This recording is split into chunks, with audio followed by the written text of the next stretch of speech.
Planar!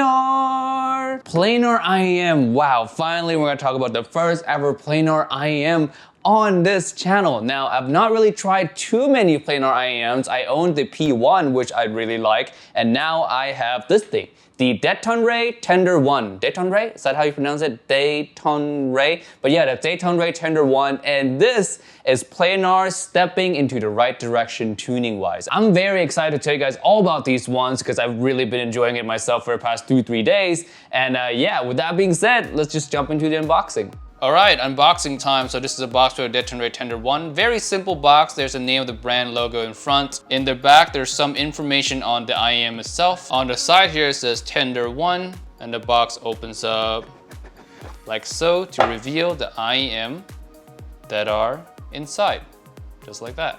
Peel back the foam layers and you'll get the accessories. There's an assortment of tips right here, from silicons to wide bore and to foam tips. And of course, we have the cables here. Now, these cables are rather nice. They're not really tangly and they have a nice bit of weight to them, not too heavy. Very comfortable on the ears. There's no scratchiness or harshness or sharpness anywhere. These are also MMCX connector, so some of you may like that, some of you may not. I can't really show you the IEMs up front here. As you can see, it's very reflective to the light. There's like a metal coating right here, but just know that the build is really, really solid. I love the build, the construction on these. They feel premium, they feel expensive. But yes, for up close looks of these IEMs, you'll see pictures throughout this video. Hey guys, Timmy, welcome back to another video on Giz Audio. Today we have the Dethonray Tender 1, the Planar magnetic IEM, and being that it's planar, you guys are probably wondering, Timmy, is this easy to drive? Do I need a desktop setup to play this, or can I play this off a DAB? Can I play this off a phone? And I would say, yes, you can play it off all of those devices. These are actually quite easier to drive, even though it's planar, it's not the hardest planar to drive out there. I would argue that the 10P1 are harder to drive than these. Now, speaking of a phone, you can play these off a phone, but you definitely want a little bit more power. I plugged this into this dongle right here, this $6 junk dongle with my Samsung Galaxy S21, and it plays, yeah, at maximum volume, at 100% volume. It's loud enough for casual listening for sure, but if you want any more than that, you're not gonna be able to get it off a phone. So yes, you can technically play this thing off a phone, but to get the full sound and the full value out of these IEMs, you do want a DAB or an amp of some kind. Maybe even a dongle, DAC, and amp, something cheap, $50. Anything is better than just a regular phone, but yes, you can technically play it off a phone. Now onto the sound of these, let's start off with the bass. Now the bass response on this is gonna be very flat and neutral. So bass heads, these are not for you at all. You're not gonna feel that kind of rumbling sub bass or a really thumpy mid bass. These are just flat, neutral across the board when it comes to the bass response. Now the bass texture on these, I would say it has more of a smooth experience. It's not the most dynamic, but it's not smooth to the point where it's smothered or smeared either. It's decently well controlled, and the smoothness of the bass here is actually more on the enjoyable side than a detriment side when it comes to the detail retrieval in the bass here. Just know that the bass power is not the strongest. So again, for bass heads, this is not for you. But for those of you who like a more neutral bass response, these actually execute that very nicely.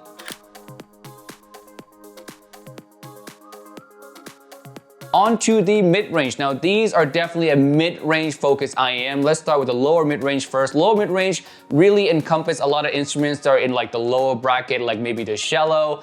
Male vocals tend to live around here as well, and those instruments sound really good. Male vocals sounds really nice, flat and full. The timbre on the male vocals as well is also pretty good.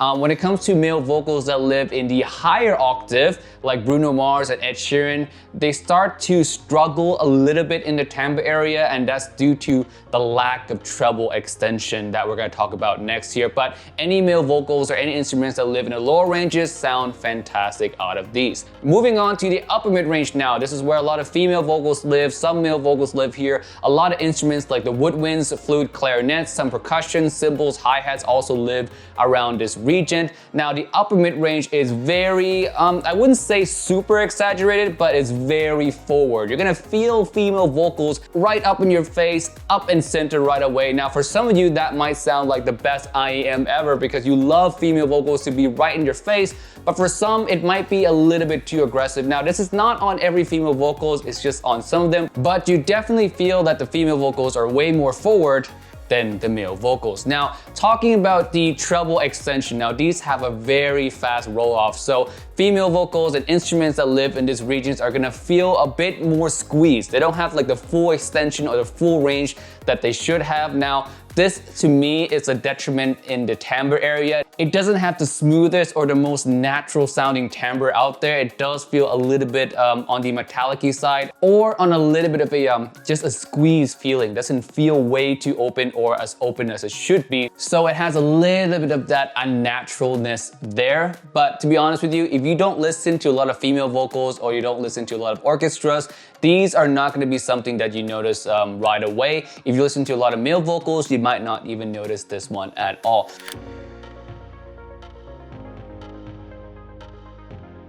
Now, in terms of the treble, let's get into treble really quickly. Like I said again, it has a pretty fast roll off, and the treble area here is done kind of unevenly. There's a little bit of peaks here and there that brings up a perceived detail. So some notes comes across sharp, like some hi-hats, some shimmer and shine in EDM music does come across sharp and in your face at times, and you do feel like, hey, you're getting a lot of details with this, you're getting a lot of micro details with this, but a lot of those is just perceived level of details. There are some parts of the treble as well that are just really scooped or dark, so some instruments is gonna be very affected by these woodwind instruments like flutes, clarinets. If you listen to orchestra, these instruments can feel very veiled or in the background or blunted, if you will. So the treble area here is really not like the most well done. I would say it's averagely done at best. I like a little bit of extra perceived details that I get from this thing, but I don't like sometimes that it veils or hides some instruments that needs that little extra shimmer and shine. For me, who listen to a lot of orchestras, I also listen to EDM sometimes as well, some rock and some metal as well.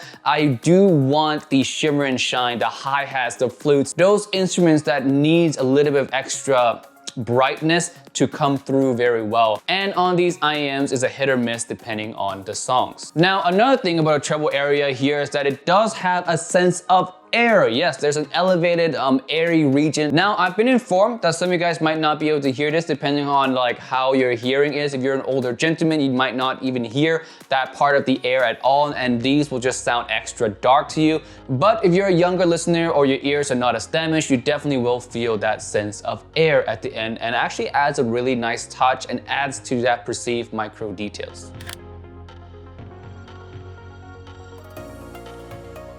Moving on, technicalities, details, separation, imaging, and soundstage. Details on these are quite nice. Yeah, they're average to high average, if I were to put it in that kind of scale. So you do get really nice vocal details. The vocals come across very forward. The treble area, like I said again, can come across a little bit forward in some certain areas as well. The bass is nicely done and well controlled. So overall, these are fairly resolving, although not the most resolving IEMs out there for this price, but it is quite competitive in the similar price range. In terms of instrument separation, these are just all right. The decay is a little bit more on the slower side, or it just drags on a little bit longer. So it does have this kind of a smoother, more musical listening experience, if you will. So it's not something that's super referencey or super analytical. It's more smooth and more musical.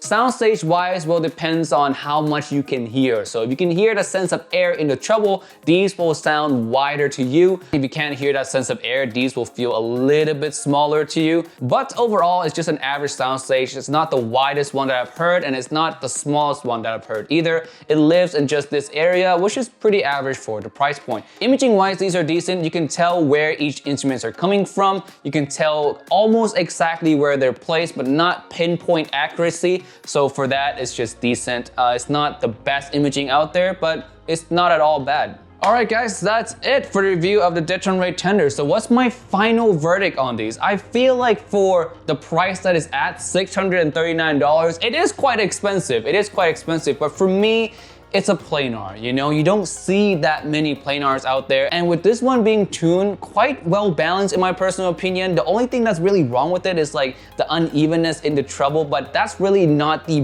biggest thing. Some of you guys might actually like the little bit of a smoother treble experience, so that could be just chopped up to preference at best. So for these, I would say that it's probably one of the better tuned planar IEMs out there in the market right now. I thoroughly enjoy these for the past 2-3 days that I have it. Do I recommend it at $600+? Is it the best IEM at $600? It's definitely not the best IEM at $600, but do I recommend it? Yes, if you're looking for a planar magnetic IEM and you really want a planar in your collection, you have a lot of other drivers already, you want a planar sound, you want something planar in your collection, this is probably one of the better planars out there on the market right now. It does come at a premium. For me, I think that's just the cost of research and development, or R&D, because planar IEMs are really not super popular yet. There's not a lot of effort or investment being put into planar technology quite yet. So for me, the cost of these being as high as they are, I just think that's just R&D cost that goes into making a planar IEM that's actually like decent. It's actually good and enjoyable to listen to. Most planar IEMs that came out on the market recently have not really done so well with a lot of people. I think this one will do well, if not for the price tag being high. So not a lot of people will probably get to try this, but if you're looking for a planar IEM, you're looking for a decent planar and you can stomach the price tag, I recommend this. Alright guys, that's it for this video today. Thank you so much for watching. If you've tried the Dethonray Tender 1, leave a comment down below. And with that being said, subscribe if this video was helpful to you. We have more reviews coming up. And with that being said, I'll see you guys in the next one. Peace. Bye.